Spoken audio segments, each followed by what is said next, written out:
नमस्कार, माझ्या माय क्रिएटिव्हिटी या चॅनलवर तुमचे सर्वांचे खूप खूप स्वागत आहे। आज मी तुम्हाला लिंबाचे चटपटीत पाचक असे लिंबाचे क्रश लोणचे करून दाखवणार आहे। झटपट आणि 10 मिनिटात होणारे हे लिंबाचे क्रश लोणचे कसे करायचे हे बघण्यासाठी व्हिडिओ शेवटपर्यंत नक्की बघा। आणि माझ्या चॅनलवर तुम्ही पहिल्यांदाच आले असाल तर माझ्या चॅनलला सबस्क्राइब करा, त्यामुळे माझे व्हिडिओ सर्वात अगोदर तुम्हाला बघायला मिळतील। आणि माझ्या रेसिपी तुम्हाला आवडत असतील तर माझ्या चॅनलला लाईक, शेअर आणि सबस्क्राइब करा। चला तर मग वेळ न घालवता रेसिपीला सुरुवात करूया। मी इथे अशी पिवळी आणि फ्रेश लिंब घेतलेली आहे। मी स्वच्छ धुवून पुसून कोरडी करून घेतलेली आहे। आता आपण कापून घेऊया। आता ही लिंब अशी चाकूने कापून घेऊया। यामधल्या सर्व बिया काढून घ्यायच्या आहेत। एकूण एक बिया काढून घ्यायच्या आहेत। बिया जर लोणच्यामध्ये गेल्या तर लोणचं कडवट लागतं, त्यामुळे सर्व बिया काढून घ्यायच्या आहेत।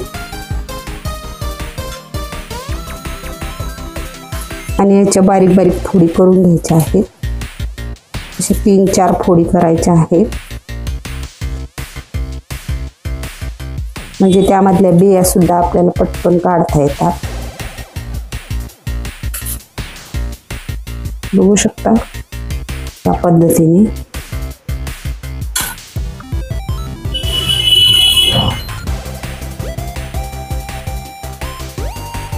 आता अशाच पद्धतीने मी सर्व लिंबू कापून घेणार आहे। सर्व लिंबांचे तुकडे करून घेतलेले आहेत। बघू शकता असे बारीक बारीक तुकडे करायचे आहेत, म्हणजे आपल्याला त्यामधल्या बिया सर्व दिसतात आणि व्यवस्थित काढता येतात। हे शक्यतो ताटामध्येच कापायचं आहे, कारण त्याचा रस सुद्धा आपल्याला वापरायचा आहे। आता मी इथे एक मिक्सरचं भांडं घेतलेलं आहे, त्यामध्ये हे सर्व फोडी घालून घेऊया।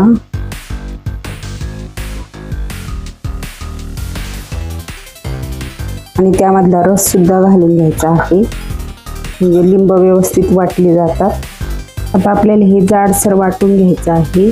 मिक्सरच्या पल्स मोडवर आपल्याला याचा क्रश करून घ्यायचा आहे। खूप बारीक वाटायचं नाहीये, थोडंसं जाडसरच ठेवायचं आहे। बघा असं जाडसर वाटून घेतलेलं आहे। इथे एक स्टीलची कढई घेतलेली आहे।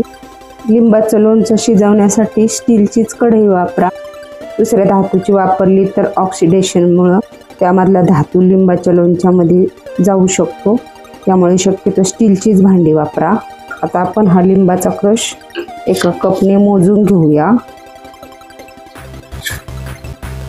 1 कप लिंबाचा क्रश आहे, तर यासाठी आपण 2 वाटी साखर घालायची आहे। तुमच्याकडे जेवढा लिंबाचा क्रश असेल त्याच्या दुप्पट साखर घालायची आहे, किंवा तुम्ही गूळ सुद्धा घालू शकता। मी इथे साखरच वापरणार आहे। आता यामध्ये 2 कप साखर घालूया। 2 टेबलस्पून काश्मीरी लाल मिरची पावडर घालूया, त्यामुळे लोणच्याला छान कलर येतो। अजून 1 चमचा घालते। 1 चमचा मीठ घालूया आणि अर्धा चमचा काळं मीठ घालूया, यामुळे लोणच्याला खूपच छान टेस्ट येते। तुमच्याकडे असेल तर तुम्ही जरूर घाला, किंवा नुसतं साधं मीठ घातलं तरी चालेल। आणि आता हे व्यवस्थित मिक्स करून घेऊया।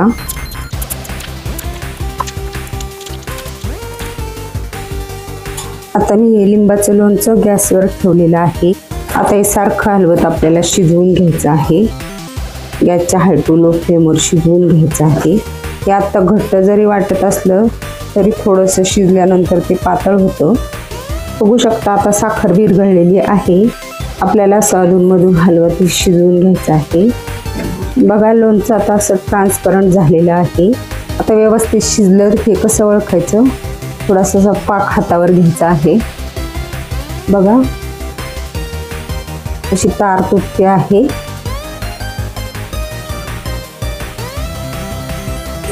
बघा याची तार बनते आहे आणि तुटते आहे, इतपत आपल्याला हे शिजवून घ्यायचं आहे।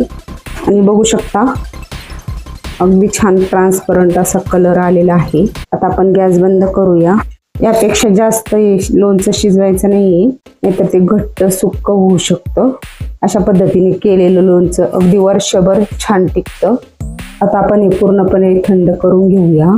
लिंबाचं लोणचं पूर्ण थंड करून घेतलेलं आहे। बघू शकता चमचमीत चटपटीत लिंबाचं क्रश लोणचं तयार झालेलं आहे। आता आपण हे काढून घेऊया। हे लोणचं तुम्ही एखाद्या काचेच्या कोरड्या बरणीमध्ये भरून ठेवू शकता। हे लोणचं वर्षभर सुद्धा खराब होत नाही।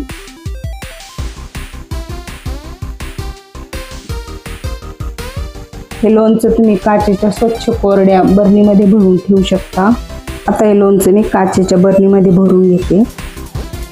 अशा पद्धतीने केलेलं लोणचं वर्षभर आरामात टिकतं। चटपटीत पाचक असं लिंबाचं क्रश लोणचं तयार झालेलं आहे। लहानांपासून मोठ्यांपर्यंत सर्वांनाच आवडणारं हे लोणचं तुम्ही नक्कीच करून बघा। तुम्ही हे चपाती, भाकरी आणि पराठ्याबरोबर खाऊ शकता आणि हे लोणचं पाचक असल्यामुळे तुम्ही रोजच्या जेवणात खाऊ शकता। माझी ही रेसिपी कशी वाटली ते मला कमेंटद्वारे जरूर कळवा। माझ्या रेसिपी तुम्हाला आवडत असतील तर माझ्या चॅनलला लाईक, शेअर आणि सबस्क्राईब करायला विसरू नका। धन्यवाद।